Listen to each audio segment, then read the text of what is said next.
আৰু post graduate টিচাৰৰ যি পৰীক্ষা হৈ গ'ল সেই পৰীক্ষাৰ আমি OMR চিট পাম নে নাই সেই পৰীক্ষাৰো আমাক এনসাৰ কি দিব নে নাই বা এনসাৰ কিট থকা প্ৰশ্নৰ উত্তৰবিলাকক আমি প্ৰত্যাহ্বান জনাব পাৰিম নে আমি নোৱাৰো মই অত্যন্ত বিনম্ৰতাৰে সৈতে কম যে চৰকাৰী নিয়োগ পৰীক্ষাত স্বচ্ছতা অনাৰ বাবে আমি প্ৰতিশ্ৰুতিবদ্ধ কেইদিনমান আগতে হৈ যোৱা সাব ইন্সপেক্টৰ পৰীক্ষাৰো OMR আৰু এনসাৰ কিসমূহ ইতিমধ্যে সেৱাই মুকলি কৰি দিছে হাইস্কুলৰ যি গ্ৰেজুৱেট আৰু উচ্চতৰ মাধ্যমিক বিদ্যালয়ৰ যি পোষ্ট গ্ৰেজুৱেট টিচাৰ ৭,০০০ পদৰ বাবে যি পৰীক্ষা হৈ গ'ল সেই পৰীক্ষাৰো এনসাৰ কি আৰু পদৰ সংখ্যাটো অলপ মৰিফাল সিফাল হ'ব পাৰে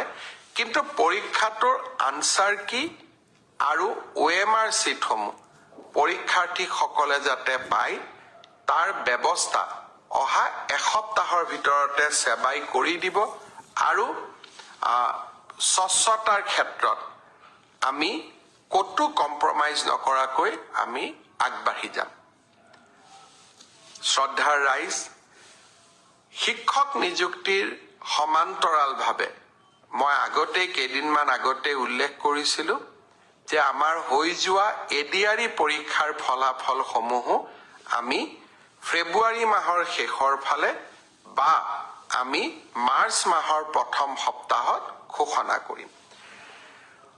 অহা 1 ফেব্ৰুৱাৰী তাৰিখে আমি আৰু এটা নতুন কীৰ্তিমান স্থাপন কৰিবলৈ গৈ আছো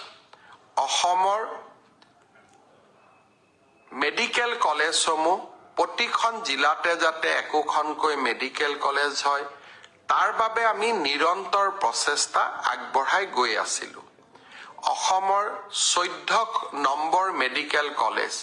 প্ৰাগজ্যোতিষপুৰ মেডিকেল কলেজ যি গুৱাহাটীৰ আৰ্যনগৰত নিৰ্মাণ হৈ আছে 1 ফেব্ৰুৱাৰী তাৰিখে OPD সেৱা আমি প্ৰাগজ্যোতিষপুৰ মেডিকেল কলেজৰ OPD সেৱা